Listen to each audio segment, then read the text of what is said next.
अखिल भारतीय धर्म संसद का आयोजन श्री कृष्ण साधक ट्रस्ट सभागार में आयोजित हुआ, जिसमें हजारों की संख्या में संत, महंत, महामंडलेश्वरों ने संपूर्ण भारतवर्ष से भागीदारी की। धर्म संसद का शुभारंभ जदगुरु बलराम बाबा, जन्मभूमि के मुख्य पक्षकार दिनेश शर्मा, स्वामी गोपालानंद गिरी नलखेड़ा मध्य प्रदेश, न्यास के संरक्षक वेद प्रकाश कटियार, आचार्य बद्रीश महाराज, पंडित बिहारी लाल वशिष्ठ ने संयुक्त रूप से दीप प्रज्वलित करके किया।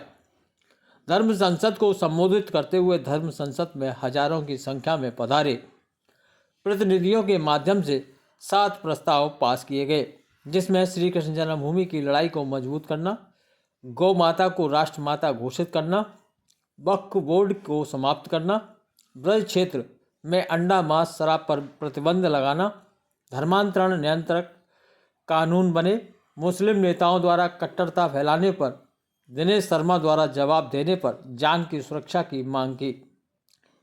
वहीं आचार्य स्वामी बलराम देवाचार्य महाराज ने कहा कि हमें हर हालत में श्री कृष्ण जन्मभूमि चाहिए, चाहे सरकार संसद में कानून बनाकर मुक्त करे।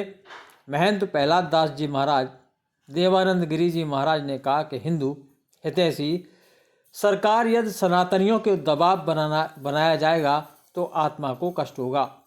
हरिदास पीठाधीश्वर स्वामी राधा प्रसाद देव जी महाराज ने कहा कि कभी भी आक्रामक नहीं रहे, हिंदू धर्म हमेशा न्याय और शांति प्रिय रहा है। महंत मुनि राजश्री महाराज, महेंद्र स्वामी, परमेश्वर दास त्यागी जी महाराज एवं बिहारी लाल वशिष्ठ ने कहा कि धर्म की स्थापना के लिए हिंदुओं को एक होना होगा। हमें न्याय विरोधी सरकार ने नहीं चाहिए। वर्तमान सरकार जो कार्य कर रही है वह इस कार्य से संतुष्ट है कि परंतु धर्म की आवाज़ दबनी नहीं चाहिए। जन्मभूमि के पक्ष का दिनेश शर्मा ने कहा कि हमें यदि संप्रदाय जाति में बढ़ जाएंगे तो सनातन संस्कृति का रक्षक कोई नहीं होगा, इसलिए हमें एकजुट होकर न्यायालय में अपना पक्ष रखना होगा और सभी संत गवाही को तैयार रहें। निश्चित ही धर्म की विजय होगी। विधर्मियों द्वारा बनाई गई स्मारक का नाम व निशान नहीं रहेगा। धर्म संसद का संचालन आचार्य बद्रीश महाराज ने किया। इस अवसर पर प्रमुख रूप से अभिजीत विसेन स्वामी ज्ञान सागर महाराज, वेद प्रकाश कटियार, साध्वी पुष्पा रामायणी, कर्मयोगी महाराज। आज वृंदावन में विशाल धर्म संसद का आयोजन किया गया है। उसमें देश विदेश से सभी संत भगवान पधारे हैं और सभी ने 6 प्रस्तावों को ध्वनि मत से पारित कर दिया है।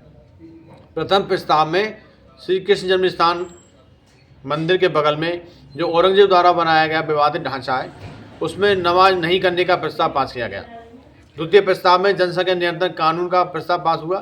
तृतीय प्रस्ताव में मानसरोवर यात्रा को पुनः चालू करने और चौथे प्रस्ताव में गौ माता को राष्ट्रीय गौ माता का दर्जा देने के लिए प्रस्ताव पास हुआ। पांचवें प्रस्ताव में मानसरोवर यात्रा को पुनः चालू करने का प्रस्ताव पास हुआ तथा छठवें प्रस्ताव में जो श्री कृष्ण जन्मभूमि मंदिर का केस लड़ रहे हैं उनकी सुरक्षा के लिए प्रस्ताव पास हुआ। इन सभी प्रस्तावों को सभी संत भगवान ने हाथ उठाकर ध्वनि मत से पारित किया है। इन सभी प्रस्तावों को केंद्र सरकार के पास भेजा जाएगा और साधु संत भगवान ने कहा है कि इन प्रस्तावों को तुरंत पास किया जाए, क्योंकि ये प्रस्ताव सनातनी हिंदुत्व के लिए बहुत ही उपयोगी हैं।